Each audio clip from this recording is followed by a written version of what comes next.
Breaking news that everyone missed. But it's already too late. What's happening right now across the Russian border isn't just a military operation anymore. It's a complete transformation of warfare itself. Let me tell you what they're hiding from you. Yesterday's legal document signed in Moscow isn't just another piece of paper. It's a blueprint for what's coming. And if you think this doesn't affect you, think again. While the media was busy covering protests and celebrity scandals, Putin quietly signed what might be the most dangerous document of 2024. A document that changes everything about how wars will be fought, not just in the conflict zone, but potentially right here at home. Here's what should terrify you. They're not just recruiting soldiers anymore. They're building something entirely new, something that breaks all the rules we've known since World War II. And the timing? That's where it gets really disturbing. Remember those peace talks everyone was so excited about? Well, now we know why they failed. This wasn't just a diplomatic breakdown, it was a smokescreen. While everyone was looking at Washington, the real moves were being made in Moscow. But here's what keeps military experts up at night. This isn't about the current conflict. This is about what comes next. The patterns are clear if you know where to look. Every major conflict in history started with exactly these kinds of administrative changes. Think about it.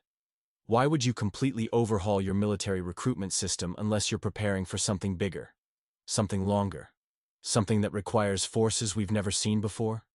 The most chilling part? The silence from Western capitals. They know exactly what this means, but they're not saying a word. Ask yourself, what do they know that we don't? If you're watching this from any border region, especially near our Western neighbor, you need to pay very close attention to what I'm about to reveal. Because what's coming next will change everything.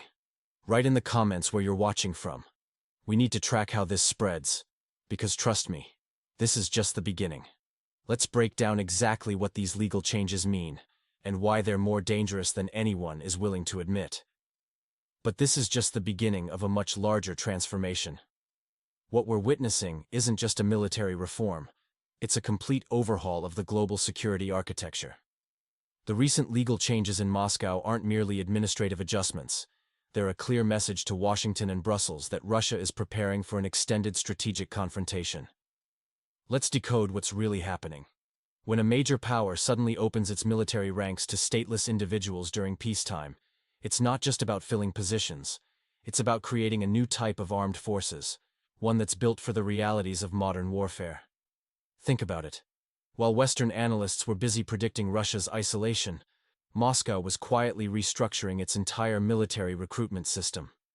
The timing couldn't be more significant. As the conflict in the northern Black Sea region enters its critical phase, these legal changes signal something far more concerning to Western strategists. Russia isn't just adapting, it's evolving its entire military doctrine.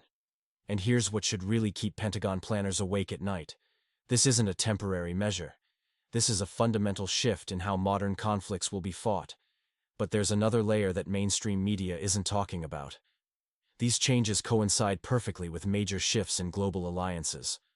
While the West was celebrating its supposed unity, new power blocks were forming in the East. The BRICS expansion, the Shanghai Cooperation Organization's growing influence, it's all connected. What we're seeing is the emergence of a new world order, right before our eyes. The old rules are being rewritten, and not everyone is ready for what comes next. The question isn't whether Russia is preparing for a prolonged engagement. That's already clear. The real question is, who else is quietly making similar preparations? And just when you think you've grasped the full scope of these changes, something unprecedented happened in the diplomatic corridors of power that nobody saw coming. In a significant strategic move, the Kremlin has just expanded its military recruitment capabilities through a crucial legal amendment. What might seem like a minor bureaucratic change actually represents a fundamental shift in Russia's military doctrine. The new law, signed by President Putin, opens the door for foreign citizens to join Russian forces during periods of national mobilization, not just during declared wartime or emergencies as before. This calculated decision arrives at a pivotal moment, as the conflict in the disputed territory between Russia and the West enters its third year.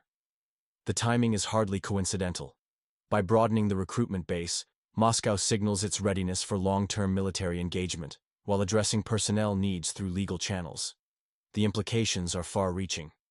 This move essentially creates a permanent framework for incorporating foreign fighters into Russian forces, legitimizing what was previously a gray area. It's a clear message to Western observers.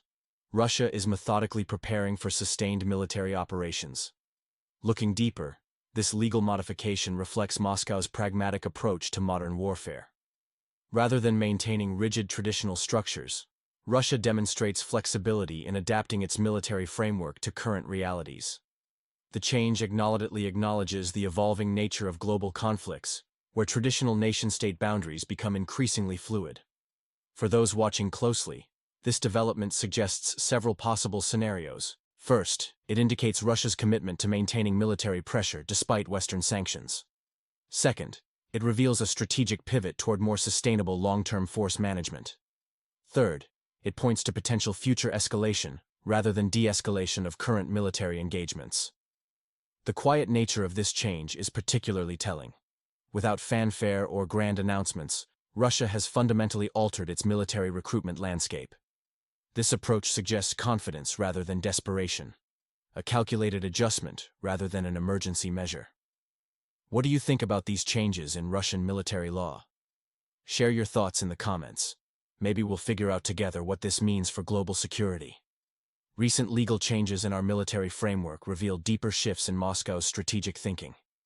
The comprehensive reforms, enacted through careful legislative process last summer, go far beyond simple recruitment adjustments. What we're seeing is a fundamental restructuring of how Russia approaches its defense capabilities. Let's decode what's really happening here. The changes touch everything from pensions to housing. This isn't just about getting more soldiers. It's about creating a sustainable, long-term military infrastructure.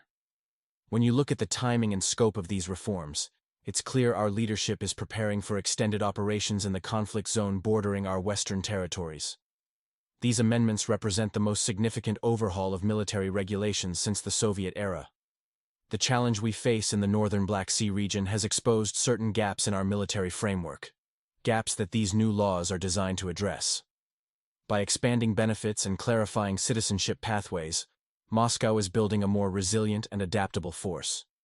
What's particularly noteworthy is how these changes reflect lessons learned from the ongoing situation in the former Soviet Republic. Our military planners have clearly identified areas where our current systems weren't fully equipped to handle modern warfare demands. The new legislation provides solutions for these challenges while maintaining Russia's defensive posture. The pension reforms especially deserve attention. They're designed to ensure our servicemen and their families are properly supported.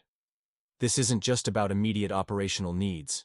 It's about building a military that can sustain long-term strategic objectives.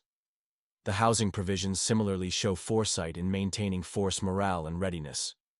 Critics abroad might view these changes as escalatory, but they misunderstand Russia's position. These are necessary adaptations to ensure our security in an increasingly unstable world. The reforms provide legal clarity and institutional support for our forces defending Russian interests. What do you think about these military reforms? Are they necessary steps for Russia's security, or do you see other implications? Share your thoughts in the comments below. Recent legal changes in Moscow signal a significant shift in military strategy, marking a clear departure from any path toward diplomatic resolution. The Kremlin's latest legislative moves demonstrate a calculated preparation for extended military operations, not just weeks or months, but potentially years ahead. The new law's most telling aspect is its formalization of volunteer and paramilitary forces, granting them official combat veteran status. This isn't merely paperwork. It's a strategic realignment of Russia's military structure, incorporating these irregular forces into the legitimate framework of state power. By extending veteran benefits and recognition to these groups, Moscow is essentially building a more flexible and sustainable fighting force. This development carries profound implications for the conflict in the northern Black Sea region. When a nation starts reorganizing its military structure this way, it's usually planning for the long haul. The timing is particularly noteworthy, coming as Western powers increase their support for the disputed territory between Russia and the West. Looking at historical patterns, such legislative changes often precede major strategic shifts. The Kremlin is essentially telling the world, and particularly Washington, that it's ready for a prolonged engagement. This isn't about quick victories or temporary gains. It's about building sustainable military capabilities for years to come. The formalization of irregular forces also suggests an evolution in modern warfare tactics. By legitimizing these groups, Russia gains additional flexibility in military operations while maintaining plausible deniability when needed. This dual-purpose approach characterizes Moscow's broader strategy in the conflict zone. What's particularly striking is how this legal framework could reshape the balance of power in the region. It's not just about military capability. It's about creating a new normal in how nations conduct warfare in the 21st century. What do you think about these developments? Leave your answer in the comments. Recent legislative changes in Moscow mark a significant shift in military policy, expanding recruitment possibilities and formally recognizing irregular forces operating in the conflict zone and along Russia's frontier territories. This strategic move demonstrates the Kremlin's commitment to reinforcing its military capabilities amid ongoing tensions. The timing of this legal transformation carries particular weight, especially considering recent developments in international relations. Just days before this legislation, former U.S. President Trump voiced public criticism of President Putin, despite reportedly engaging in private conversations aimed at negotiating peace. This legislative adjustment serves multiple purposes. First, it provides a legal framework for incorporating various fighting groups into the regular military structure. Second, it signals Russia's preparedness for extended operations in the disputed territory between Russia and the West. The law transforms informal arrangements into official military doctrine. What's particularly noteworthy is how this move aligns with broader geopolitical shifts. While some Western figures attempt backdoor diplomacy, Russia continues to strengthen its military foundation through legal means. This suggests a long-term strategy rather than preparation for immediate de-escalation. The legislation creates new categories of military service, expanding options for recruitment during peacetime and wartime alike.